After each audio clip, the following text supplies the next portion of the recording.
Bonjour à tous et bienvenue dans la matinale de l'entrepreneur. Nous sommes en plateau avec Léonard Fontaine et Maxime Lartigou, les deux fondateurs de Novalia Patrimoine. Bonjour messieurs. Bonjour. Alors on va commencer avec vous Maxime. Est-ce que vous pouvez nous présenter Novalia Patrimoine? Tout à fait. Écoutez, Novalia Patrimoine, ça fait 3 ans qu'on existe. On est porteur de conseils sur tout ce qui est placement, investissement et également fiscalité. Voilà, on est une dizaine de collaborateurs conseillers, chacun avec des spécificités différentes. Voilà, c'est la force de notre cabinet. Et alors vous nous l'avez dit, ça a été créé il y a 3 ans. Pourquoi est-ce que vous vous êtes lancés tous les deux dans cette aventure? Il y avait un constat particulier ou une envie particulière? Alors déjà pour la petite histoire, on est amis de longue date avec Léonard. On vient tous deux de mondes différents. Voilà, Léonard vient plutôt du monde du conseil en investissement immobilier, moi plutôt du monde fiscal, ingénierie patrimoniale. Et on avait tous deux des postes à responsabilité dans des cabinets en gestion de patrimoine. Et on s'est dit, voilà, pourquoi pas créer notre propre structure pour 2 raisons. La première, c'est que forcément on a une complémentarité qui est évidente, bien sûr, l'envie d'entreprendre également. Et la deuxième, c'est qu'on voulait proposer quelque chose de différent, voilà, par rapport à ce qu'on avait vu. Alors différent, je sais que tout le monde peut vous le dire, que tout le monde est différent, mais nous différents dans l'approche, une approche plutôt pédagogique, voilà, de remettre le client au cœur du processus d'investissement et surtout qu'il comprenne bien son investissement. On a une approche humaine et c'est comme ça qu'on se distingue de tout ce qui est internet, digital par exemple. Alors on va parler dans quelques instants de comment ça se passe une fois qu'on passe la porte de Novalia Patrimoine. Juste avant, vous parlez de remettre le client au cœur un petit peu de l'activité. Ça s'adresse à qui du coup? C'est qui ce client chez Novalia? Alors on a tout type de clients en fonction des problématiques, en fonction de l'âge aussi, de l'avancée dans la vie. Alors on a du jeune actif qui commence à avoir des revenus conséquents et qui se pose des questions sur comment épargner, sur comment constituer son patrimoine aussi. Voilà, on sait qu'en général le premier réflexe quand on rentre dans la vie active, c'est le livret A. C'est pas forcément qui n'est pas forcément le plus rentable aujourd'hui. Non, pas forcément. On a aussi du quarantenaire, mère ou père de famille qui se pose des questions légitimes sur la retraite aussi. Donc à quelle sauce ils vont être mangés à la retraite, c'est vrai que c'est des questions qu'on se pose. Jusqu'aux jeunes retraités qui se posent des questions sur la question de la dépendance aussi, le 4e âge. On sait que ça coûte cher les aidants à financer, etc. Et sur la succession, on sait en France aussi qu'avant 70 ans, c'est le moment de commencer à préparer la succession parce qu'après c'est très compliqué. Si vous voulez, il y a 3 problématiques qui se distinguent de nos clientèles. Alors, la première, c'est la préparation à la retraite. C'est vrai c'est vrai qu'on en parle beaucoup en ce moment à la télévision. On voit aussi beaucoup de choses avec la suppression des régimes spéciaux, le plafonnement des cotisations des cadres, ce genre de choses donc qui inquiètent nos clients. C'est un sujet d'inquiétude vraiment le numéro 1. En second, ça serait plutôt l'optimisation fiscale parce que c'est une charge qui est importante pour notre clientèle. Et le 3e, ce serait la protection familiale. Voilà, c'est un sujet qui est récurrent aussi, un sujet d'inquiétude principalement. Ça passe par la protection du conjoint, la protection des enfants. C'est jamais agréable d'en parler, mais c'est notre métier, on est là pour ça.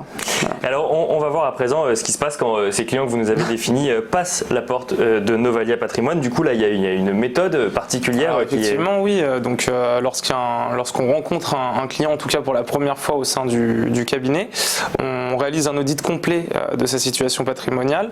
Donc un audit complet, c'est une analyse de sa situation fiscale, familiale, une analyse de ses biens, qu'ils soient personnels ou privés, afin d'apporter donc une solution adaptée à chaque client. Donc ça nous permet vraiment d'avoir une vue d'ensemble sur la situation du client.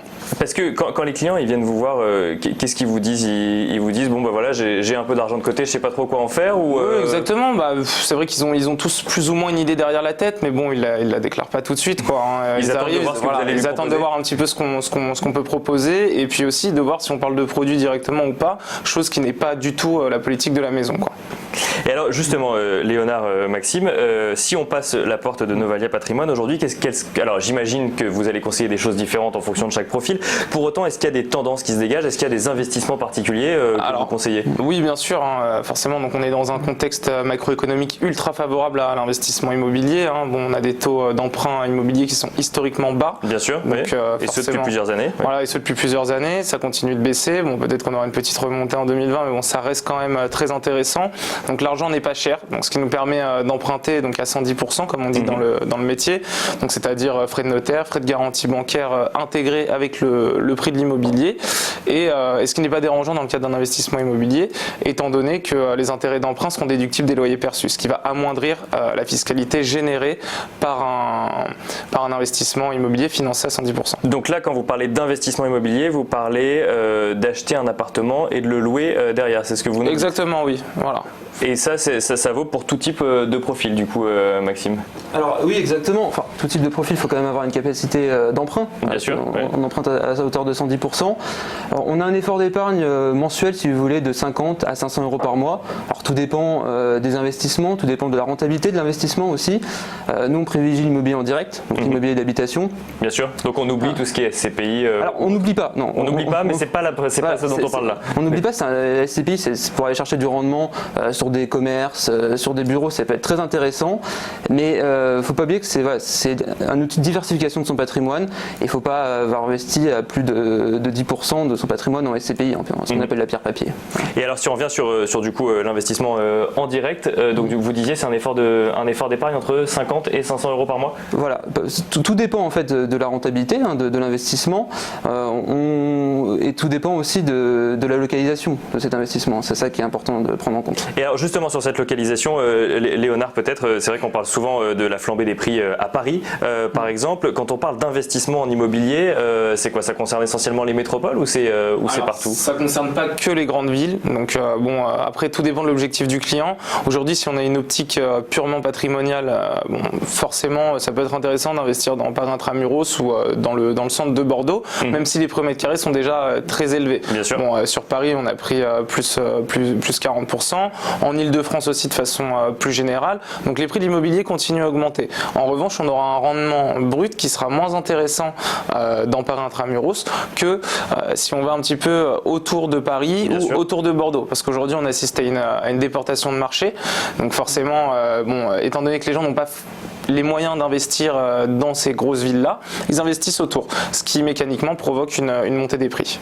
Et alors, cet investissement immobilier, avant de parler fiscalité, est-ce que c'est ce que vous conseillerez à un jeune actif qui commence effectivement à avoir un salaire conséquent, comme on en parlait tout à l'heure, avant même son premier achat immobilier en propre? Alors oui, tout à fait. Donc on travaille aussi sur des flux, c'est important de le préciser, des flux de trésorerie, donc des salaires, etc. Il n'y a pas forcément besoin d'avoir un capital déjà pour investir dans l'immobilier, c'est une raison intéressante.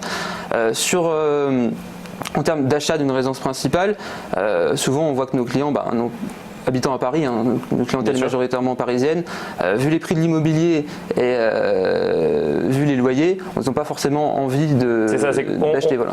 On nous dit quand même que c'est le premier investissement, mais en fait les prix sont tellement élevés que finalement c'est plus compliqué que prévu. C'est exactement ça, et ils préfèrent acheter une petite surface à louer, alors proche Paris ou dans des grandes métropoles françaises, pour commencer à se créer un patrimoine immobilier, à avoir du rendement et pourquoi pas après constituer une résidence principale. On peut faire aussi les deux. Et on peut inverser du coup et commencer par l'investissement locatif avant d'aller chercher sa résidence principale. Exactement, tout dépend des objectifs parce que c'est vrai que si on a un client qui vit dans Paris Intramuros, ça nous est arrivé, des jeunes couples qui veulent mettre leurs enfants dans l'école qui est à côté de là où ils vivent, etc. Pour acheter le bien immobilier, forcément il va falloir un budget assez conséquent parce qu'on est dans Paris Intramuros, etc. Donc mieux vaut rester locataire dans ces cas-là, même 15-20 ans, et puis commencer à investir à côté pour commencer à se constituer un patrimoine et générer des revenus complémentaires éventuellement pour la retraite. Et alors fiscalement, c'est peut-être plus vous Maxime, du coup comment ça se gère un tel investissement? La fiscalité, c'est une partie essentielle de notre métier. Si vous voulez, donc Léonard parlait de rendement brut. On voit que la différence entre un rendement brut et un rendement net, voire même un rendement net de net, ce qu'on appelle rendement net de net, c'est net d'impôt, d'impôt sur le revenu. Bien sûr. Il peut y avoir des disparités très importantes. La majorité de nos clients sont minimum à la tranche à 30% d'imposition. Vous rajoutez 17,2 de prélèvements sociaux, les CSG, CRDS, vous êtes déjà à pratiquement 50% de fiscalité sur un investissement. On voit que la rentabilité est quasiment diminuée de moitié. Donc forcément, la fiscalité est très importante là-dessus. On a deux leviers en immobilier et en France pour réduire sa fiscalité. Le premier, ça serait la déduction d'impôt. La déduction d'impôt, c'est directement sur vos revenus nets imposables annuels. Donc là, ça serait à travers de locations meublées, du déficit foncier, ce genre de choses. Et la deuxième, ça serait la réduction d'impôt pure. Donc la réduction d'impôt, c'est directement sur votre fiche d'imposition, un montant d'impôt. Et là, ça serait à travers des lois comme la loi Malraux, le monument historique, la loi Pinel, par exemple, qui existe aussi. Alors on entend beaucoup de choses, alors que ce soit sur la loi Pinel, que ce soit sur le LMNP, etc., à la télé, sur Internet, invite nos amis aussi en dîner. Nous, notre rôle, c'est justement de démêler le vrai du faux. Voilà, et c'est le rôle d'un conseiller. Mais donc il y a des dispositifs pour réduire un petit peu la fiscalité sur un investissement locatif du coup. Exactement, et c'est même essentiel. C'est même essentiel parce que sinon vous avez une telle fiscalité que le rendement est complètement annulé. Autant placer ça en livret A ou en fonds euros sur une assurance vie. On en revient à ce fameux livret A. Léonard, pour finir, on a parlé du coup investissement immobilier. De manière plus générale, qu'est-ce qu'on peut souhaiter à Novalia Patrimoine pour la suite? Bah écoutez, bon, je pense que Maxime sera d'accord avec moi. Là-dessus, on peut que souhaiter de continuer à se développer, à recruter des conseillers, mais bon, on a quand même une vocation à ne pas trop s'étendre, parce que c'est vrai qu'on a envie que nos conseillers et nous-mêmes puissions continuer à voir nos clients au moins une fois par an, donc maximum une centaine de clients par conseiller. Voilà. Maximum une centaine de clients par conseiller. Vous voulez rajouter quelque chose, Maxime? Oui, voilà, c'est le but, 365 jours dans l'année, le calcul est vite fait. Voilà. Le but, c'est de ne pas faire une énorme usine à gaz, de ne pas s'étendre plus que ça. Et c'est du coup d'accorder du temps à vos clients. Merci beaucoup, Maxime. Merci beaucoup. Merci beaucoup, merci Léonard Nicolas. Fontaine. Je rappelle que vous êtes les deux fondateurs de Novalia Patrimoine.